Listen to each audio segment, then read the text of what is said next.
तो हेलो नमस्ते एंड जय श्री कृष्ण फ्रेंड्स। आ गई हूँ मैं फिर से आप लोगों के साथ। जो बाकी की क्लीनिंग है वो किचन की, उसके सारे टिप्स के लेके। तो यहाँ पे ना चिमनी बहुत ज़्यादा गंदी हो गई थी। आगे का पार्ट आप लोगों ने आई होप देख लिया है, नहीं देखा है तो प्लीज़ जाके आगे का वीडियो देख लीजिए। DIY क्लीनर मैंने खुद ही बनाया था, बहुत ही बढ़िया काम कर रहा है। और ये जो मेरी चिमनी है ना, इतनी गंदी हो चुकी है ना इस बार की क्या ही बताऊँ।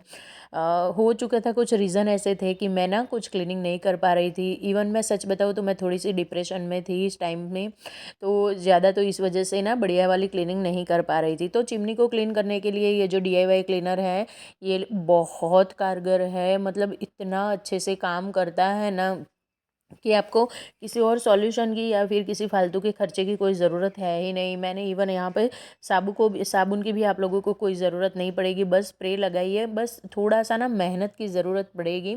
यहाँ पे थोड़ी मेहनत आपको करनी पड़ेगी। बस एक सूखा कपड़ा लेके, और आपकी चिमनी कितनी भी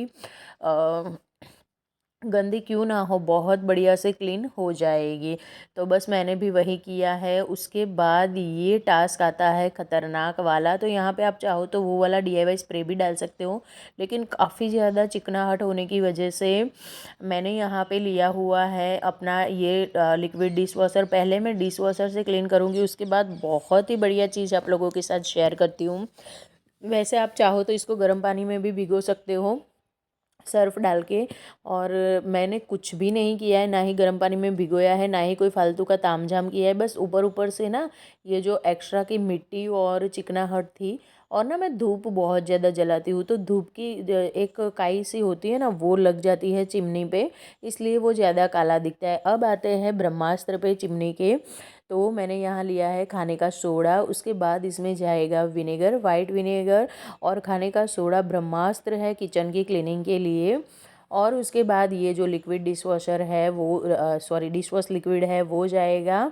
और सभी को डाल के इस तरह का ब्रश तो हर एक किचन में आजकल होता ही होता है, नहीं है तो प्लीज़ एक टूल तो आप लोगों को ख़रीद ही लेना चाहिए। मेरे कहने पे 20-30 रुपए का मिल जाएगा आप लोगों को लोकल मार्केट में, और बहुत काम में आता है। बहुत सारी ऐसी छोटी छोटी सफाइयाँ होती है। देखिए यहाँ पे स्क्रब लेके हम लोग वॉश करते हैं ना, तो हमारा हाथ कटने का डर रहता है। लेकिन अगर आपके पास इस तरह का ब्रश है तो हर एक कोने में जाके वो ब्रश ना बढ़िया तरीके से आपके जो चिमनी के फिल्टर और बहुत सारी चीज़ें जिनको क्लीन कर लेगा। एक तरफ की क्लीनिंग हो गई है, दूसरी तरफ भी बिल्कुल एज इट इज़ ही मैं सोडा डालूंगी, और उसके बाद विनेगर जाएगा। और सोडा और विनेगर जैसे एक होते हैं ना, तुरंत अंदर से ना चिकनाई और जो काई होती है ना, उनको बाहर लाते हैं, खींच के बाहर बबल के तौर पे बाहर लाते हैं। और बस बिल्कुल उसी तरह से ब्रश लगा के बढ़िया तरीके से रगड़ के। देखिए किचन हमारा है, हम लोग यूज़ करते हैं, हमें पता है इंडियन कुकिंग में oil is must must must important. बहुत टाइप के ऑयल और घी यूज़ होते हैं, और सबसे ज़्यादा चिकनाई और कालापन होने का रीज़न भी ऑयल और घी ही है। न जाने कितनी चीज़ें बनती है दिन भर हमारे किचन में। और इस बार तो दिवाली पे भी क्लीनिंग नहीं हुई थी, तो देखिए मेरी चिमनी आप देख सकते हो कितनी गंदी थी, जो एकदम साफ़ सुथरी दिख रही है। और ये फ़िल्टर भी क्लीन हो चुका है, तो बस इसे भी अब मैं उसकी जगह पे लगा दूंगी, और रेडी है मेरी चिमनी आने वाले 1-2 महीनों के लिए। अगर मैं ना भी क्लीनिंग कर पाऊँ किसी रीज़न से, तो भी ये साफ़ सुथरी ही रहेगी। बस ऊपर ऊपर से क्लीनिंग करनी पड़ेगी। चलिए टिप नंबर 2। तो वैसे तो 2-3 ट्रिप तो सिर्फ चिमनी में ही हो गई है, लेकिन दूसरी चीज़ ये है कि हमारा गैस स्टोव। जैसे मैंने बोला कि इंडियन कुकिंग में oil is must must must important, तो उसी तरह से मस्ट मस्ट इम्पोर्टेंट हमारी गैस स्टोव भी है। तो गैस स्टोव बहुत ज़्यादा गंदा हो जाता है, उससे भी ज़्यादा इसके जो ये नॉब है ये गंदे हो जाते हैं। तो इनको क्लीन करने के लिए पूरे गैस स्टोव पे मैंने यहाँ पे एक बेकिंग सोडा छिड़क दिया है, आप देख सकते हो।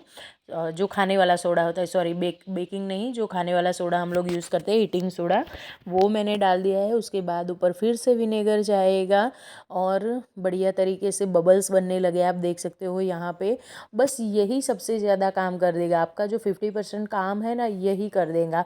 अब एक तार वाला, या फिर आपके पास अगर किसी तरह का ब्रश है, बहुत सारे ब्रशेस मिलते हैं आजकल मार्केट में क्लीनिंग के लिए, लेकिन यहाँ पे मैं ना ब्रश के पहले ये वाला स्क्रब लेती करती हूँ, ये मुझे बहुत ज़्यादा पसंद है।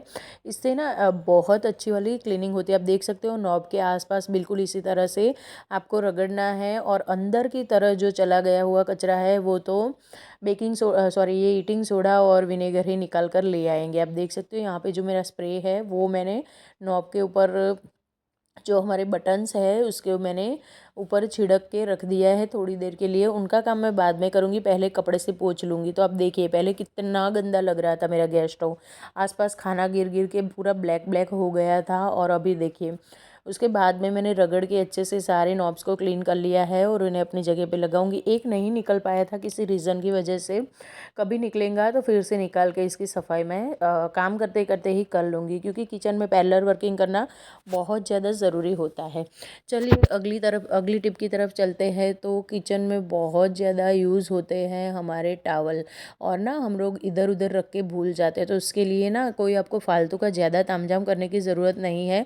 इस तरह के प्लास्टिक बॉक्स बहुत सारे हमारे घर में होते हैं, तो आप उसे एज ए ऑर्गेनाइज़र यूज़ कर लीजिए। जिस तरह से मैं फ़ोल्ड कर रही हूँ बिल्कुल उसी तरह से फ़ोल्ड करके छोटे छोटे से आपके नैपकिन के एक रोल जैसा बना लेना है, और अपने ऐसे एक प्लास्टिक के बॉक्स में रख दीजिए। और इन्हें ऐसी जगह पे रखिए जो आपकी हैंडी हो और आपको रोज़ दिखने में मतलब कि नज़र के सामने दिखे, और आप रोज़ वहीं से उठा के बारी बारी से जो हाथ हमारे गंदे होते हैं उसके लिए क्लीन करने के लिए रखिए। चलिए अब ये जो साफ़ थे इन्हें तो हमने रख दिया, लेकिन जो हमने गंदे किए हैं किचन की क्लीनिंग में दिन भर में, तो नाइट का एक परफेक्ट रूटीन बना लीजिए रोज़ का। तो मेरा है गर्म पानी लेना है, उसके अंदर सोडा डालना, विनेगर डालना, ये जो वॉशिंग पाउडर होता है सर्फ वो डाला, और साथ में लिक्विड भी डाला। क्योंकि आज मैंने बहुत सफाई की है किचन की, तो इस वजह से ना मेरे जो कपड़े हैं वो बहुत ज़्यादा गंदे हो चुके हैं। और इनको क्लीन करने के लिए यहाँ पे देखिए गर्म पानी के अंदर मैंने डाल दिया है। इनको भी मैं उबालूंगी, सारे किचन के जितने भी क्लोथ्स हैं सभी को मैं इस पानी में पहले तो अच्छे से गर्म, तो एक तो ये हो चुका है, इसमें उबालूंगी। तो ना इस तरह से क्लीनिंग करने से आपको ना ही किसी तरह से अलग से बाथरूम में इनको लेकर जाना पड़ेगा, और ना ही कोई ब्रश घिसने की मेहनत भी होगी। बहुत कम एफर्ट में इतने चिकने और गंदे कपड़े आपके इतने आसानी से क्लीन होंगे। डेली नाइट को या फिर दिन में सुबह में एक बार जब भी आपको टाइम मिले किचन के सारे कपड़ों को इस तरह से वॉश कीजिए। बिल्कुल भी ना इसमें कोई किसी तरह का बैक्टीरिया नहीं रहेगा।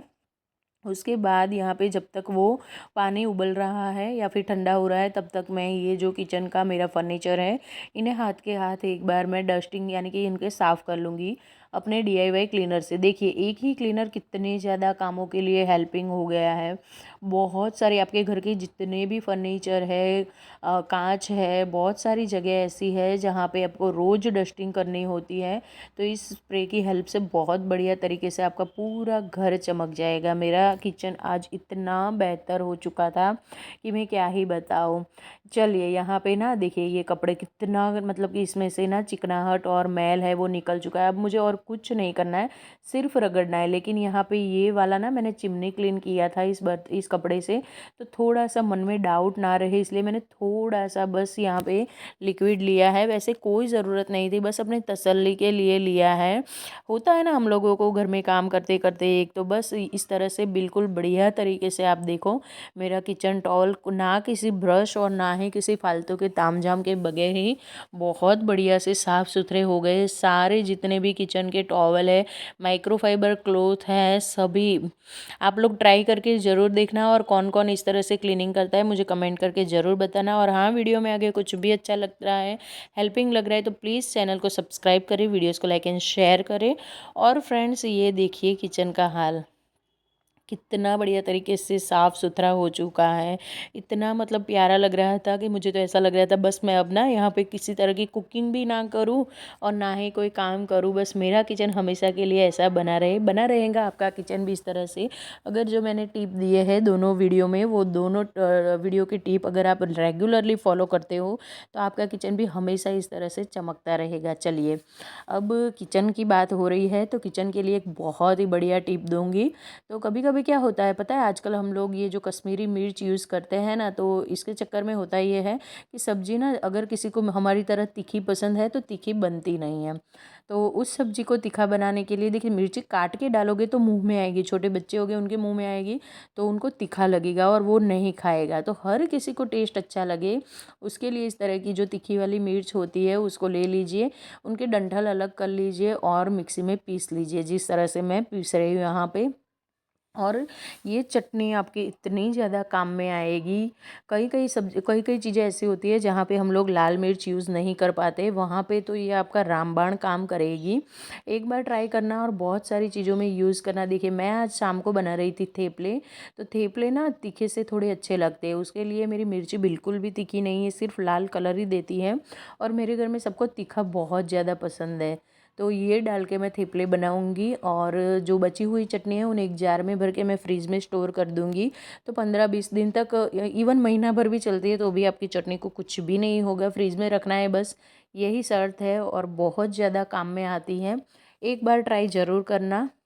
मैं आजकल हर एक सब्ज़ी में, दाल में, हर जगह पे इसे डालती हूँ और सच में इसका टेस्ट इतना बढ़िया आता है, दिखाई भी नहीं देती, किसी के मुंह में भी अलग से नहीं जाती और हर कोई इंजॉय कर रहा है। एक जो स्पाइसी सा तीखापन होता है वो, अजवाइन डाल दिया है, सारे मसाले मैंने आटे में डाल दिए हैं, मेथी खूब सारी डाल दी है, थोड़ा सा गरम मसाला डाल दिया है, सबसे लास्ट में नमक डाल के थेपले बनाए और बहुत ज़्यादा टेस्टी थेपले बने और सबने बहुत खुश होके इंजॉय किए। तो आप लोग भी, सर्दियों का सीज़न है, खूब सारी सब्जियां आ रही है, खूब खाना अच्छा अच्छा बनाइए, खूब खाइए और मेरे वीडियो को बहुत ज़्यादा अपना प्यार दीजिए ताकि आगे मैं आप लोगों के साथ और टिप्स शेयर करूं। मिलती हूँ नेक्स्ट व्लॉग में। राधे राधे फ्रेंड्स।